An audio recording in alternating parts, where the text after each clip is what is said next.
As we're becoming more aware of the local impact of climate change and beginning to do something about it, younger generations feel an even greater urgency to respond. We hear next from some young people in Lawrence, Kansas, beginning with a group of middle school students who took part in an engineering competition called Future City, developing a creative presentation as a takeoff on the movie called Bill and Ted's Excellent Adventure. Excellent Adventure.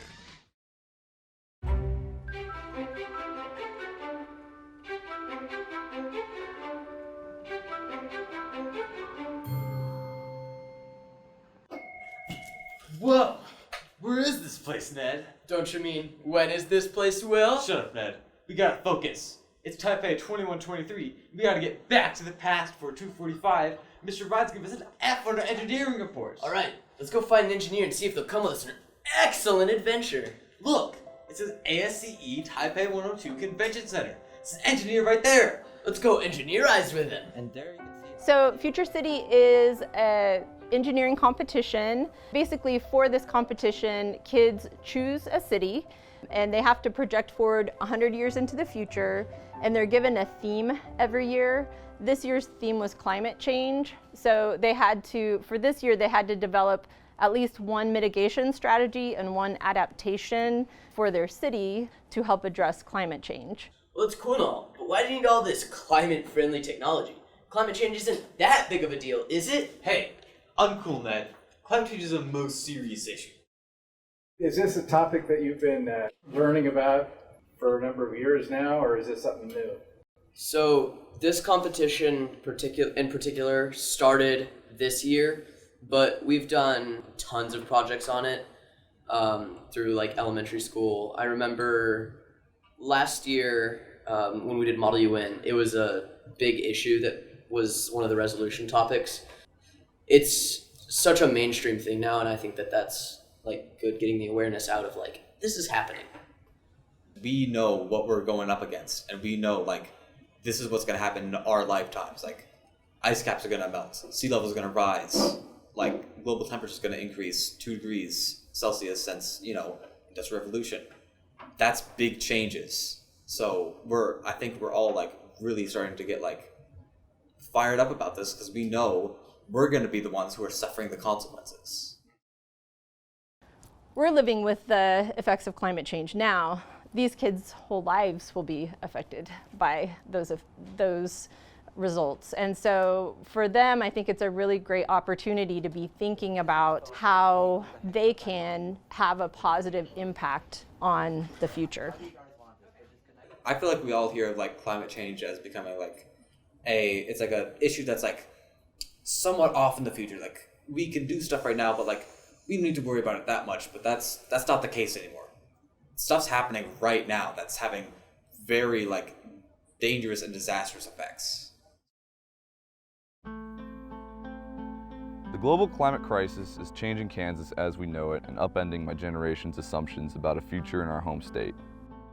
A few years ago, as he was finishing high school in Lawrence, Evan McHenry wrote an article published in Lawrence Magazine. As things are shaping up, my generation will be growing into a transformed Kansas, a state scarred by natural disasters, submerged by floods, and shaken by environmental instability. It is deeply distressing that though the effects of climate change are already happening, alarming numbers of adults refuse to acknowledge the problem. Perhaps the issue still seems theoretical to them. Perhaps they believe the expertise and consensus of scientists around the world are up for debate. But for Kansans my age, the climate crisis is an impending reality. Most people my generation tend to accept climate change as like a fact, and I don't really encounter that in people 20, 30 years older than me who, some of them just don't believe in it or just like haven't grown up, with it kind of understood as a fact. I mean, people my generation, some of them probably disagree about what to do about it, and maybe some of them don't believe in it, but it's just something that you kind of accept as like true, and that may be something, a product of like the social spheres that I'm in, but also I just think generally like, yeah, the skepticism extends more heavily in the older generations. The science is settled and the warnings are clear. Older generations will see the first effects of this crisis, and my generation will suffer through it. We are in immediate danger and there is a narrowing window for action. As each day passes, the possibilities for a sustainable future diminish. Those of us whose future is being determined before we have the political or financial clout to determine it for ourselves feel the clock ticking. The problem isn't completely unfixable, but we have to act. I wish I could say the outlook is hopeful, but it isn't, and for my generation, it's hard to be optimistic.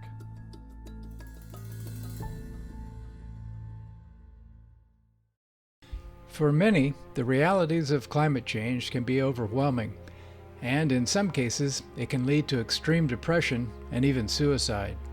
Such was the case with a young man from Kansas City, whose mother found a productive way to channel her grief. I used to say I'm a grieving mother, and I don't say that anymore. I'm a mother. I'm a naturalist. I so connect with the natural world. In 2002, my older son was an environmental activist and was working on his master's degree in urban and regional planning.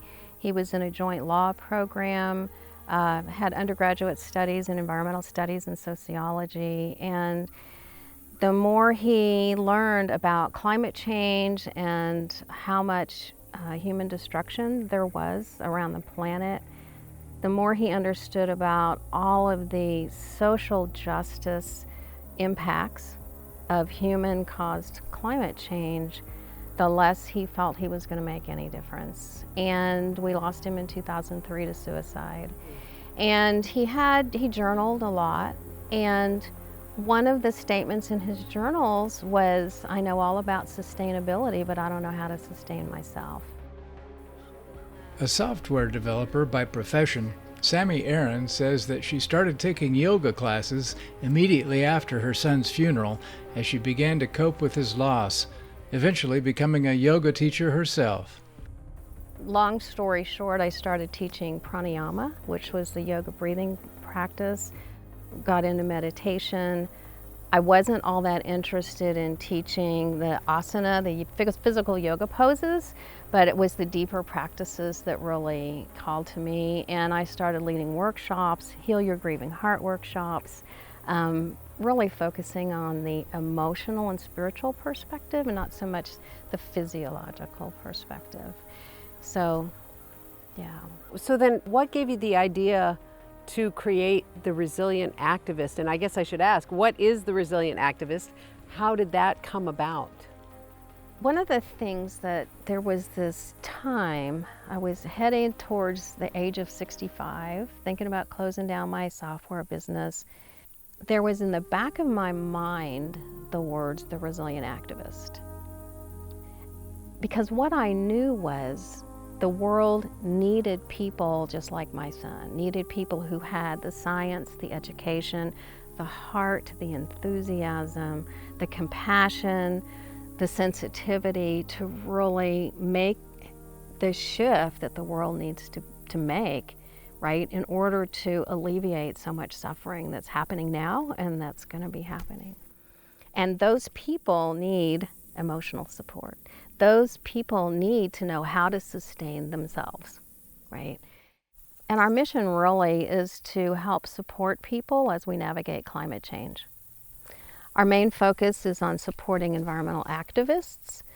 They're kind of a unique subset of people who have climate anxiety and all the mental health conditions that are now just really recently being identified as the emotional impact of climate change.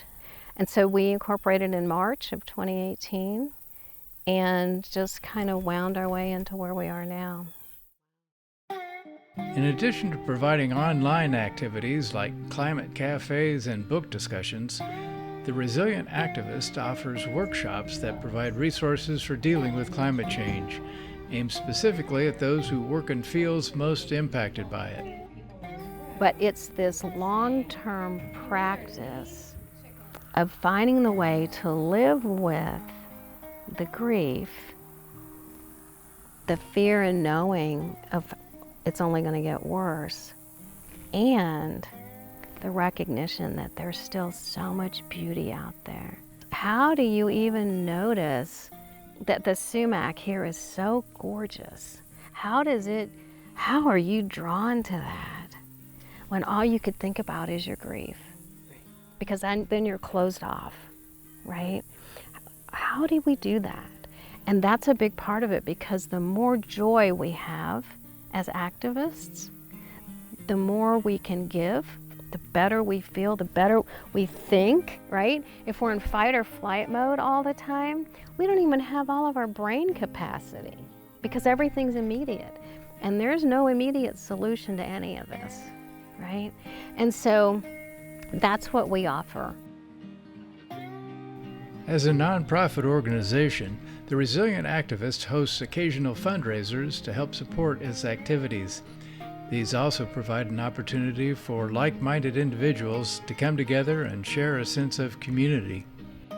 Every single thing, every single one of us does is of great value if it's done from the heart and with joy.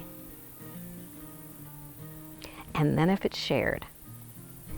That's a hard one, right? We have to talk climate change. We have to talk about how we feel.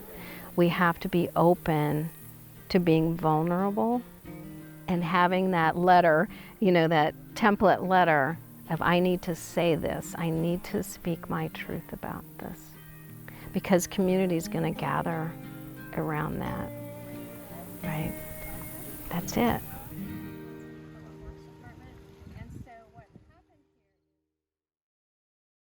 If you or someone you know is having suicidal thoughts, help is available through the Suicide and Crisis Lifeline by simply calling or texting 988.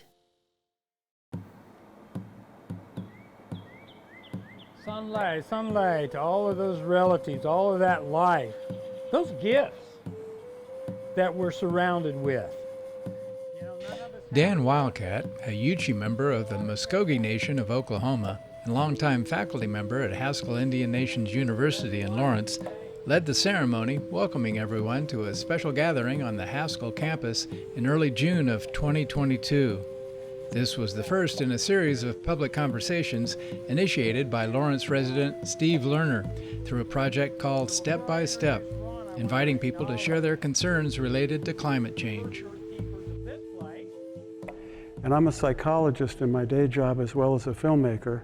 And as a psychologist, and I know there's several other folks here that do therapy work like I do, as a psychologist, I've known for quite a long time, and it's clear in the research, that some 70+% of Americans are very worried about the climate, and very, very few people actually talk about it. Climate anxiety is becoming a very well-known topic among psychologists and psychiatrists. In fact, the American Psychological Association and the American Psychiatric Association have climate anxiety divisions, or groups that are specifically focused on studying it.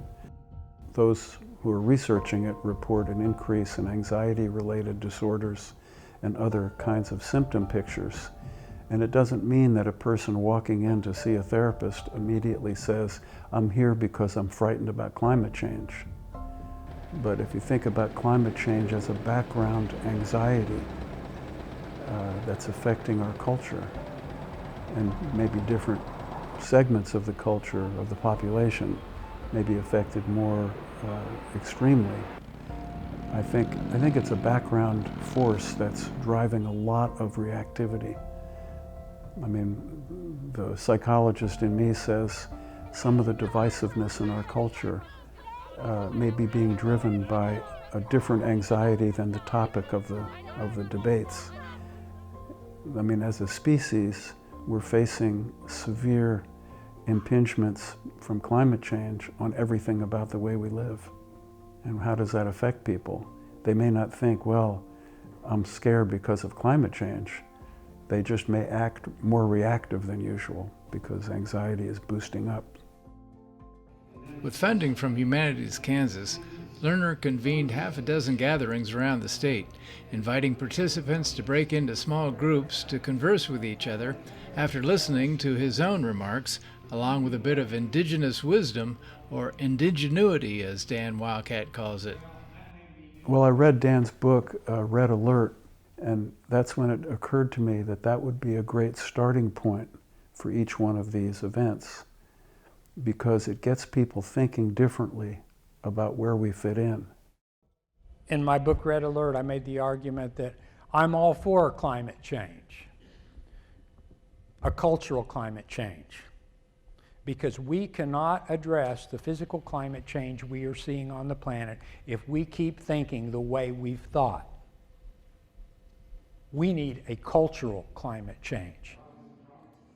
I mean, one of the things that surprised me in starting Step by Step Kansas is that people seem unusually willing to talk about it now in a way that 5 years ago I don't think they would have been.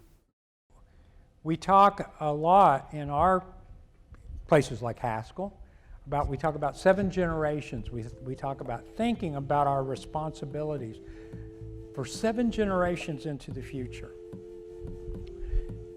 I'm asking you to think about something really radical, and that is broaden your notion of persons to include different than human persons on the planet, who, by the way, have a lot to teach us.